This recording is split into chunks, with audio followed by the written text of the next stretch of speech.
Hello नमस्ते जय हिंद। स्वागत है हमारे अपने चैनल स्टडी विद अक्ष पे। तो आज हम लोग फिर से कंटिन्यू करने वाले हैं। ये होने वाला है पार्ट 2 होने वाला है किसका, तो टिश्यूज चैप्टर का। टिश्यू चैप्टर जिसका पार्ट 1 मैंने हमारे यूट्यूब चैनल स्टडी विद अक्ष पे डाल दिया है। तो पहले अगर आप वो पार्ट नहीं देखा है तो आपको इधर का कुछ समझ में नहीं आएगा, तो जाके वो पार्ट को पहले देखें, लाइक कर, सब्सक्राइब करें और शेयर करें। तो चलिए स्टार्ट करते हैं हमारा लेक्चर। तो एक बार फिर से बता देता हूँ कि ये जो है चैप्टर का नाम है टिश्यू, नाम है इस चैप्टर का, ठीक है। इस चैप्टर का नाम टिश्यू है। ये क्लास 7th ICSE में आया है और 9th के जो नॉर्मल हमारे CBSE जो होता है उसमें भी आया हुआ है, ठीक ना। CBSE और NCERT, CBSE और NCERT में आया हुआ है। ये सब बात छोड़िए, चलिए स्टार्ट करते हैं हमारा लेक्चर, ठीक है। तो सबसे पहले देखिए यहाँ पे एक आपको फिगर दिख रहा है। एक मिनट में स्लाइड ऊपर कर रहा हूँ। ये देखिए यहाँ पे आपको एक मेरिस्टेमेटिक स्टेम दिख रहा है, ठीक ना। मेरिस्टेमेटिक स्टेम दिख रहा है। देखिए मैंने आपको बताया था, पिछले लेक्चर में बताया था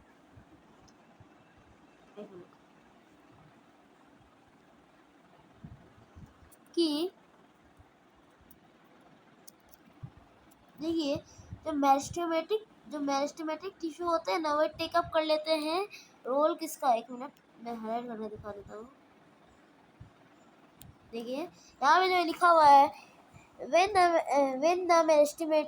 the meristematic tissue takes up a specific role and lose the ability to divide। तो ये फिर धीरे धीरे जो एक परफॉर्मिंग करने लगता है ना, तो इसीलिए इसको क्या कहा जाता है, मेरिस्टेमेटिक टिश्यू जो होता है, मेरिस्टेमेटिक टिश्यू किस में कन्वर्ट हो जाता है, वो कन्वर्ट हो जाता है परमानेंट टिश्यू में, ठीक ना। चलिए आप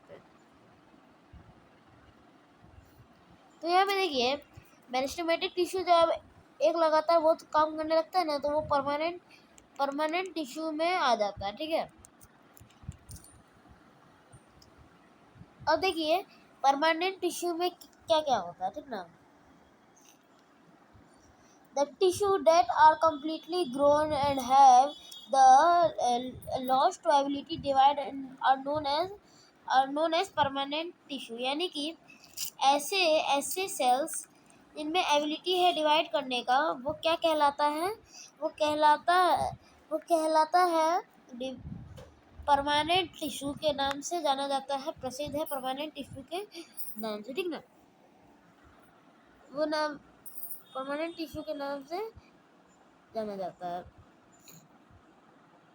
उसके बाद देखिए यहाँ पे क्या बोल रहा है, the permanent shape size and function attained by the process called differentiation. यानी कि जो शेप आपका, साइज आपका, फंक्शन जो आपका, वो अटेंड किसके द्वारा किया जाता है, तो वो एक प्रोसेस होता है जिसे डिफरेंशिएशन कहा जाता है, ठीक ना। उसके द्वारा ये परफॉर्म किया जाता है, ठीक है। अब देखिए परमानेंट टिश्यू जो है, इसके जो कुछ पार्ट्स हैं, कुछ इसके सब टॉपिक्स है, ठीक ना। इसके कुछ पार्ट्स हैं, इसके भी कुछ सब टॉपिक्स हैं। तो चलिए उनके बारे में बात करते हैं। तो देखिए परमानेंट टिश्यू जो होते हैं, इसके पार्ट्स कौन कौन से पार्ट्स इसके होते हैं, ठीक ना। तो देखिए इसके जो पार्ट्स हैं वो है, एक होता है सिंपल परमानेंट टिश्यू। एक जो होता है एक सिंपल टाइप परमानेंट टिश्यू होता है, ठीक ना। ये जो होते हैं सिंपल टाइप परमानेंट टिश्यू होते हैं। एक होता है सिंपल टाइप परमानेंट टिश्यू और एक होते हैं कॉम्प्लेक्स टाइप परमानेंट टिश्यू। यानी कि इसके 2 डिविजन्स हो जाते हैं जाके। ये होते हैं सिंपल, और वहीं पे देखें तो एक हो जाते हैं कॉम्प्लेक्स परमानेंट टिश्यू। अब देखिए इसके जो सिंपल के जो पार्ट है वो कौन कौन से हैं। तो सिंपल के जो पार्ट है वो है पैरेंचाइमा, कोलेंचाइमा और स्क्लेरेंचाइमा, यानी कि ये तीनों जो है अलग अलग है, ठीक है। सिंपल के अंदर आते हैं आपके पैरेंचाइमा, उसके बाद आते हैं कोलेंचाइमा, एक मिनट, उसके बाद आते हैं कोलेंचाइमा, उसके बाद आते हैं इसके स्क्लेरेंचाइमा, ठीक ना। ठीक है, यहाँ तक क्लियर है आपकी बात। और जो कॉम्प्लेक्स परमानेंट टिश्यू होते हैं उसके अंदर आते हैं आपके फ्लोएम आते हैं और जाइलम भी आते हैं, यानी कि इसके अंदर फ्लोएम और जाइलम दोनों आते हैं, ठीक ना, कॉम्प्लेक्स परमानेंट टिश्यू के लिए। अब मैं आपको बता देता हूँ जाइलम का क्या काम होता है। मैं आगे तो होगा, चलिए अभी थोड़ी आगे बताता हूँ। अब देखिए एकदम सिंपल परमानेंट टिश्यू के अंदर क्या आता है, ठीक ना। सिंपल परमानेंट टिश्यू के अंदर क्या क्या आता है, सिंपल परमानेंट टिश्यू, ठीक ना। Simple permanent tissue, this tissue, एक मिनट,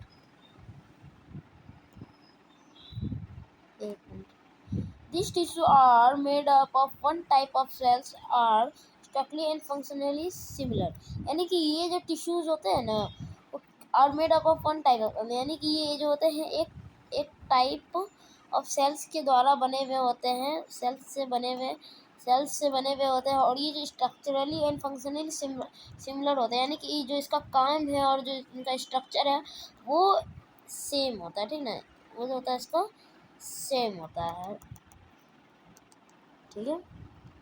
उसके बाद देखिए, उसके बाद आपका पैरेंचाइमा, उसके बाद आपका क्या है पैरेंचाइमा। ये जो पैरेंचाइमा आता है सिंपल परमानेंट टिश्यू के अंदर आता है, यहाँ पे देख सकते हैं पैरेंचाइमा लिखा हुआ है। ये अगर आप माइंड में याद कर लेंगे ना तो आपको थोड़ा इजी होगा, ठीक ना।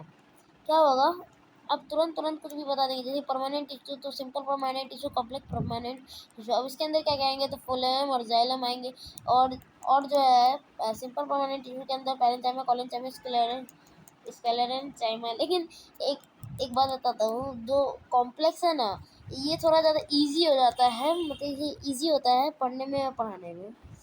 तो देखिए पैरेंचाइमा यानी कि ये जो सिंपल में आता है इसके अंदर होते हैं, इसका जो नेचर होता है वो इस टाइप से कुछ दिखते हैं, और इसके जो नेचर है वो है पहला most common and simple permanent tissue, यानी कि मोस्ट कॉमन होते हैं, ये सबसे ज़्यादा कॉमन होते हैं। और क्या होते हैं एकदम सिंपल ये जो होते हैं परमानेंट टिश्यू, यानी कि ये मेरिस्टेमेटिक स्टेम होते हैं, मेरिस्टेमेटिक टिश्यू होते हैं।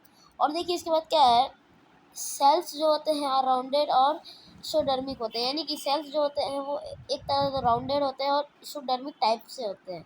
और देखिए ये जो होते हैं, तीसरा नंबर देखिए, ये जो होते हैं लिविंग सेल्स होते हैं, ये थोड़ा इम्पोर्टेंट है।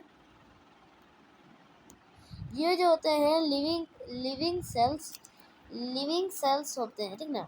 ये क्या होते हैं ये जो होते हैं लिविंग सेल्स होते हैं, ठीक ना।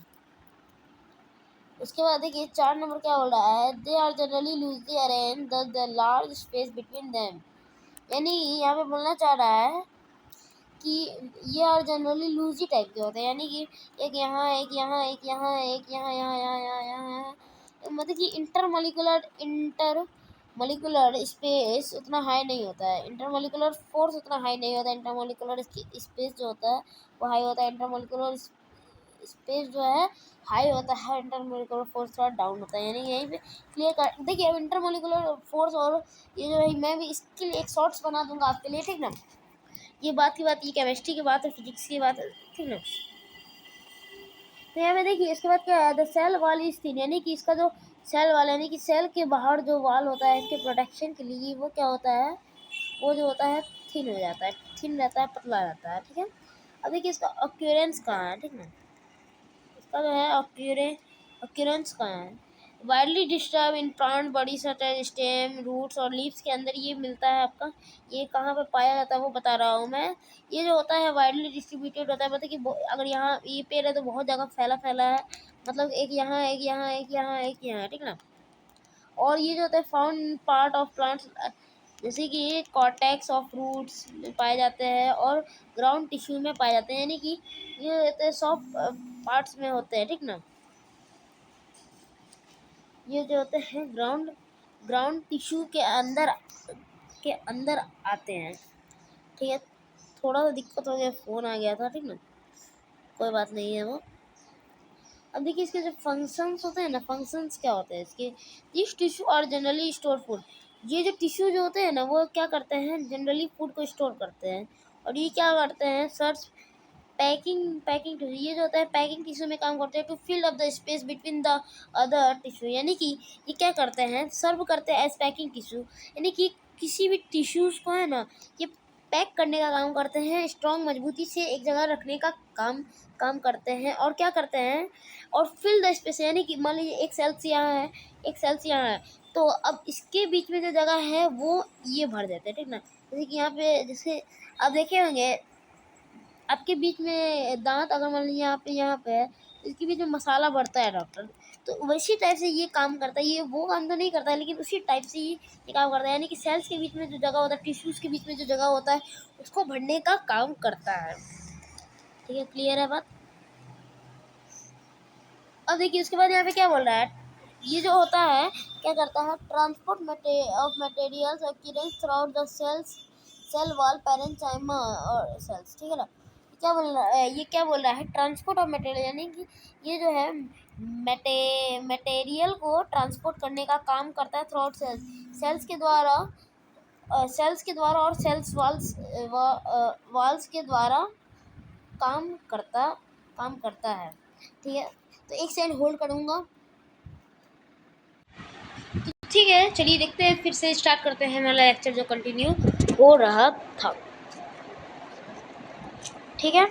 यहाँ पे देखिए, यहाँ पे क्या बोल रहा है, यहाँ पे बोलना चाह रहा है कि, एक मिनट, यहाँ पे ये बोलना चाहता है कि ये जो स्टोर होता है, वेस्ट प्रोडक्ट ऑफ प्लांट्स को भी स्टोर करके रखता है, ठीक ना। मतलब कि ये जो है बहुत ज़्यादा, क्या ना बोलो, कॉम्प्लेक्स कामों को इजी बना देता है, एकदम इजी तरीके से आपको इंट्रोड्यूस करवा देता है, ठीक है। इसके बाद देखिए ये जो होता है मेंटेन करता है शेप को, यानी कि ये जो है शेप को मेंटेन करता है, फर्मनेस को करता है, और किसको करता है, ट्रैप्ड सेल्स को भी मैनेज करता है, ठीक ना। उसके बाद देखिए यहाँ पे जो है कॉलन, ये जो होते हैं कॉलेनचाइमा नेचर। अब इसका कॉलेनचाइमा का जो है नेचर क्या कहता है, यानी कि कॉलेन जो चाइमा है उसका नेचर क्या कहता है, ठीक है। तो देखिए collenchyma tissue also consist of living cells, यानी कि ये जो होते हैं लिविंग सेल्स में प्रेजेंट होते हैं, आल्सो लिविंग सेल्स होते हैं, ठीक ना। Collenchyma tissues are also consist of living cells, यानी कि ये जो होते हैं कंसिस्ट करते हैं, लिविंग सेल्स को भी कंसिस्ट करते हैं, ठीक है। इसके बाद देखिए intermolecular space are generally absent, यानी कि इसके अंदर जो होता है इंटरमोलिकुलर स्पेस जनरली नहीं होता है, एब्सेंट होता है। स्पेस आर जनरली एब्सेंट, ये बोल रहा है कि जनरली एब्सेंट होता है। The cells are elongated in shape, यानी कि इसके जो ये जो सेल्स होते हैं वो थोड़े एलोंगेटेड टाइप के होते हैं, एलोंगेटेड टाइप के होते हैं। और ये जो होते हैं दे ऑफ्टन कंटेन 4 क्लोरोप्लास्ट, यानी कि इनके अंदर 4 क्लोरोप्लास्ट प्रेजेंट होते हैं, ठीक है। उसके बाद देखिए इसका ऑक्यूरेंस क्या है, the cells are located below the epidermis of the dicotyledon stem and petiole, यानी कि इसका जो ऑक्यूरेंस है वो कहाँ पे है, वो the cells are located below, यानी कि सेल्स जो होते हैं इसके बिलो है ना, बिलो काम करते हैं, मतलब कि इसके बिलो होते हैं, एपिडर्मिस से बिलो होते हैं, located below the epidermis of cotyledon of the stem, यानी कि कोटिलेडोन ऑफ स्टेम से एपिडर्मिस से नीचे होते हैं, जहाँ पे कोटिलेडोन स्टेम होता है और पेटियोल होता है। अब इसके बाद देखिए the cells are occupied in the midribs and the dicot leaves, यानी कि ये जो होते हैं एक तो मिडरिब्स में भी पाए जाते हैं और डाइकोट लीव्स में भी पाए जाते हैं। मिडरिब्स ये मतलब क्या होता है, देखिए जैसे कि आपका ये पत्ता है, एक मिनट, जैसे ये मान लीजिए आपका पत्ता है, तो इसके बीच सेंटर से जो है ना, एक मिनट, एक मिनट से अच्छा पता मान लीजिए एग्जाम्पल, अगर ये आपका मान लीजिए ये पत्ता है तो इसके बीच से बीचों बीच से जो है ना वेन गुजरेगा ना, उसको हम लोग क्या कहेंगे, मिड रिप कहेंगे, ठीक है ना। उसको क्या कहेंगे, मिड रिप के नाम से जानेंगे, पहचानेंगे, ठीक है। तो यहाँ पे जो ये होता है वहाँ पे प्रेजेंट होता है, ठीक है, क्लियर है। तो क्या देखिए इसका फंक्शंस क्या है, इसके जो फंक्शंस है वो है it provides mechanical support and electricity, यानी कि इसका जो फंक्शन क्या है, ये जो होता है मैकेनिकल स्ट्रेंथ प्रोवाइड करता है, मैकेनिकल सपोर्ट प्रोवाइड कराता है और इलेक्ट्रिसिटी को भी प्रोवाइड कराता है। और ये जो होता है क्या अलाउ करता है, to easy beginning of the various parts of the plant without actually breaking it, यानी कि ये क्या करता है, अलाउ करता है, यानी कि अप्रूव देता है, अप्रूव करता है, बनाता है किसको, बेंडिंग ऑफ इजी, मतलब कि देखिए जैसे कि ये फ्लेक्सिबल, यानी एक मतलब आप कह सकते हैं ये जो होता है फ्लेक्सिबल टाइप बनाता है प्लांट को। जैसे कि आप किसी पेड़ के पेटियोल को हल्का मोड़ेंगे तो उतना वो जल्दी, पूरा मोड़ने में तो टूट जाएगा, लेकिन हल्का अगर आप मोड़ेंगे ना तो वो नहीं टूटेगा। तो वही स्ट्रेंथ है, यानी कि बेंडिंग कैपेसिटी जो है वो यही प्रोवाइड कर रहा आता है, ठीक ना, प्लांट को, ठीक है। और ये जो है लगभग थोड़ा बचाता है टूटने से विदाउट ब्रेकिंग इट। उसके बाद देखिए when the cells of the collenchyma contain the same chloroplast they manufacture sugar and starch, यानी कि अगर एक मिनट देखिए अभी क्या कह रहा है, अगर आपका जो सेल्स है व्हेन द कोलेनचाइमा, यानी कि कोलेनचाइमा जो है कोलेनचाइमा कंटेन सेम क्लोरोप्लास्ट, अगर कोलेनचाइमा अगर सेम क्लोरोप्लास्ट को कंटेन करेगा तो वो जो है मैन्युफैक्चर करेंगे, क्या मैन्युफैक्चर करेंगे भाई, तो क्या मैन्युफैक्चर करेंगे, तो वो मैन्युफैक्चर करेंगे आपके शुगर और स्टार्च। अब देखिए ये जो हो गया हमारा यहाँ तक वीडियो ख़त्म। अगले वीडियो में हम जानेंगे कोलेनचाइमा के बारे में, इसके एक्यूरेंस के बारे में, इसके फंक्शंस के बारे में और बहुत सारी चीज़, प्रोटेक्टिव टिश्यू के बारे में भी जानेंगे, बहुत कुछ जानेंगे। तो अगले वीडियो में, तब तक के लिए थैंक यू। अगर वीडियो अच्छा लगा हो तो लाइक करिएगा, बहुत मेहनत लगती है वीडियो बनाने में। Thank you for watching, come again.